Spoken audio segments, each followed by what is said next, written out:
매일경제신문 기사인데요. 이게 참 흥미로운 지점이 많아요. 그냥 헤드라인만 보면 정부가 중소기업 수출 지원 예산을 늘렸다는 뭐랄까 연말에 흔히 보는 정책 홍보 기사 같거든요. 네, 그렇죠. 그런데 날짜를 보면 12월 14일이고 기사 속 사진은 컨테이너가 꽉 찬 부산항인데 설명은 역대급 수출 실적이라고 붙어 있어요. 네, 모든 게 좋아 보이죠? 맞아요. 모든 게 좋아 보이는데 정부는 왜 평소보다 한 달이나 일찍 이렇게 서둘러서 돈을 풀겠다고 발표하는 걸까요? 오늘 저희가 파헤쳐 볼 게 바로 이 속도와 시점에 숨겨진 진짜 맥락입니다. 아주 정확한 지적이십니다. 이런 정책 기사를 읽을 때 단순히 무엇을 지원하는지만 보면 사실 절반만 보는 셈이죠. 왜, 지금, 그리고 어떤 방식으로 하는지를 함께 봐야 정부의 진짜 속내 혹은 현재 경제 상황에 대한 진단이 드러나거든요. 오늘 이 1,502억 원이라는 돈의 흐름을 따라가 보면서 겉으로 보이는 화려한 수출 지표 아래 가려진 한국 중소기업들의 현실과 정부의 고민을 함께 들여다보겠습니다. 좋습니다. 그럼 그 돈의 쓰임새부터 한번 살펴보죠. 수출 바우처 사업에 1,502억 원. 작년보다 226억 원이나 늘어난 이거 상당한 규모인데요. 네, 그렇죠. 이 수출 바우처라는 게 정확히 어떤 개념입니까? 그냥 기업에 현금을 주는 거랑은 다른 것 같은데요? 네, 완전히 다릅니다. 이걸 수출활동 쿠폰이라고 설명하기도 하는데 저는 그보다 좀 더 정교한 정책 도구라고 봐요. 아, 정교한 도구요? 네, 본질적으로 정부가 R&D 예산을 지원하듯 수출에 필요한 서비스 예산을 기업에 직접 주는 방식이거든요. 현금으로 주면 다른 급한 곳, 예를 들어서 직원 월급이나 임대료로 사용될 수도 있잖아요. 아, 그럴 수 있죠. 하지만 특정 서비스에만 사용할 수 있는 바우처 형태를 취함으로써 이 예산이 다른 곳으로 새지 않고 오직 수출 역량 강화에만 쓰이도록 유도하는 거죠. 아, 그러니까 돈의 용도를 확실하게 지정해주는 거군요. 기사를 보니까 디자인 개발, 홍보, 바이어 발굴 이런 10대서까지 서비스 메뉴판이 있고 기업이 필요한 걸 골라서 쓰는 방식이라고 하더라고요. 맞습니다. 일종의 목적이 정해진 법인카드를 주는 셈이네요. 네, 아주 좋은 비유입니다.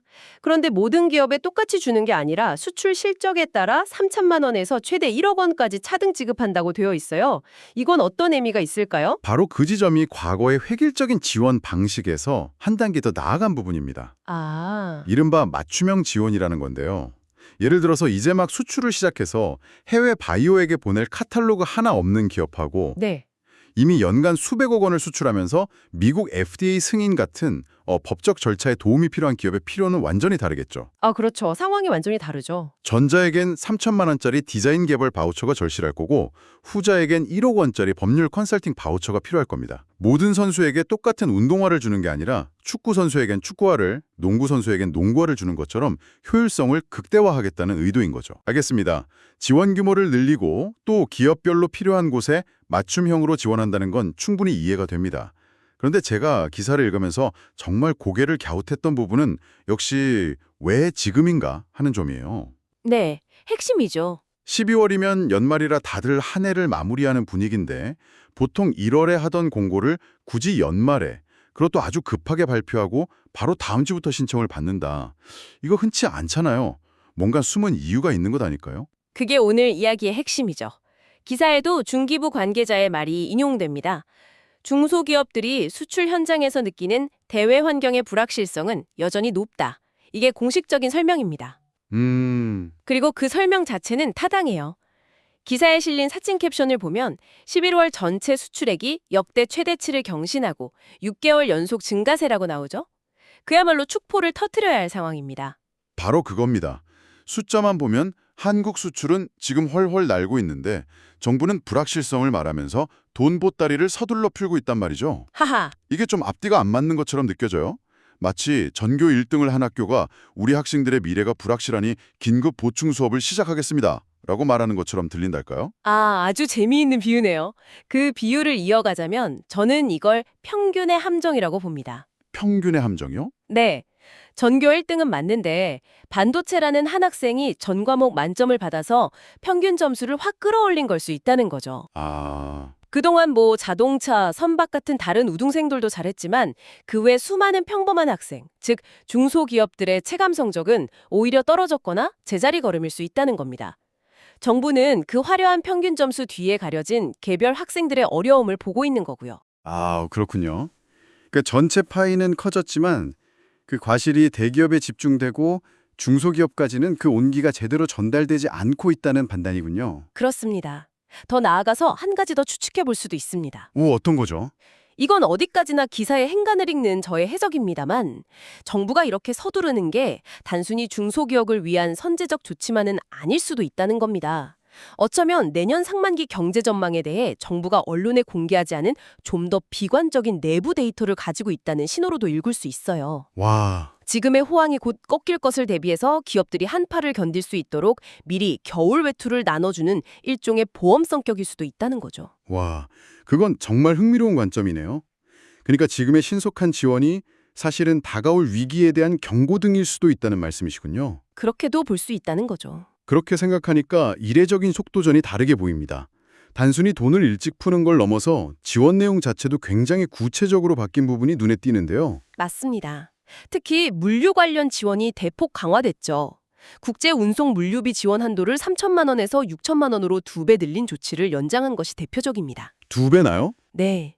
이게 숫자로는 2배지만 기업 입장에서는 이게 생존과 직결된 문제일 수 있습니다.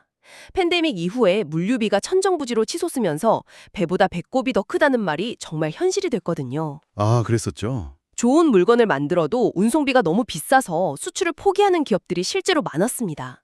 이 한도를 늘려준 건 정부가 기업들의 가장 아픈 곳이 어딘지 정확히 짚어냈다는 증거죠. 거기서 그치지 않고 창고 보관, 포장, 배송 같은 종합물류 대행 서비스나 심지어 무상 샘플 국제운송료까지 새로 지원 항목에 포함시켰더군요. 와, 이건 정말 현장에서 일하는 사람이 아니면 생각하기 어려운 아주 디테일한 내용이라는 생각이 들었습니다. 바로 그겁니다. 제가 아는 한 화장품 중소기업의 예를 들어볼게요. 네. 이 회사가 동남아시아 시장에서 잠재 바이어들로부터 샘플 요청을 정말 많이 받습니다. 그런데 한 번에 100곳의 샘플을 보낸다고 생각해보세요. 그 국제 운송료만 해도 수백만 원이 훌쩍 넘습니다. 와, 부담이 크겠네요. 그렇죠. 이전에는 이 비용을 고스란히 회사가 감당해야 했기에 샘플 발송에 소극적일 수밖에 없었죠. 하지만 이제 이 무상 샘플 국제 운송료 지원으로 그 부담을 덜고 훨씬 공격적으로 잠재 고객에게 다가갈 수 있게 된 겁니다. 이런 작은 변화가 현장에서는 새로운 계약을 만들어내는 결정적인 한 방이 될 수 있습니다. 결국 전체적인 그림을 다시 그려보면 지원 규모는 늘리고 시기는 앞당기고 내용은 더 현실적으로 바꾼 거네요. 네. 그 기저에는 겉으로 보이는 좋은 지표와 현장에서 느끼는 체감 경기 사이의 간극, 그리고 어쩌면 다가올지 모를 위기에 대한 선제 대응까지 깔려있는 복합적인 결정이라고 볼 수 있겠군요. 정확하게 정리해 주셨습니다. 그리고 이 기사는 여기서 한 걸음 더 나아가서 이 스마트한 지원이 앞으로 어떻게 진화할지에 대한 단서까지 던져주고 있습니다. 아, 또 있습니까? 네, 기사 마지막 부분에 나오는 인공지능 AI를 활용한 맞춤형 설계 서비스 개발 계획이 바로 그것입니다. 잠시만요. AI가 기업 데이터를 분석해서 컨설팅을 해준다는 건데 이게 정말 현실성이 있는 이야기인가요? 하하. 솔직히 좀 뜬구름 잡는 소리처럼 들리기도 하거든요. 대기업처럼 데이터가 잘 정비된 것도 아니고 각양각색인 중소기업들의 데이터를 AI가 제대로 분석할 수 있을까요? 변수가 너무 많은 실제 비즈니스 세계의 미묘한 맥락까지 파악한다는 게 너무 장밋빛 전망 아닌가요? 날카로운 지적입니다. 당연히 넘어야 할 산이 많습니다. 말씀하신 대로 중소기업 데이터의 표준화 문제, 데이터의 질과 양의 문제, 그리고 AI 알고리즘이 과연 산업별 특수성이나 시장에 급변하는 트렌드를 제대로 반영할 수 있느냐, 이런 기술적인 과제들이 분명히 존재하죠. 초기에는 시행착오도 많을 거고요. 그렇죠. 자칫 잘못하면 그냥 AI라는 유행어를 정책에 덧붙인 보여주기식 행정이 될 수도 있는 거고요.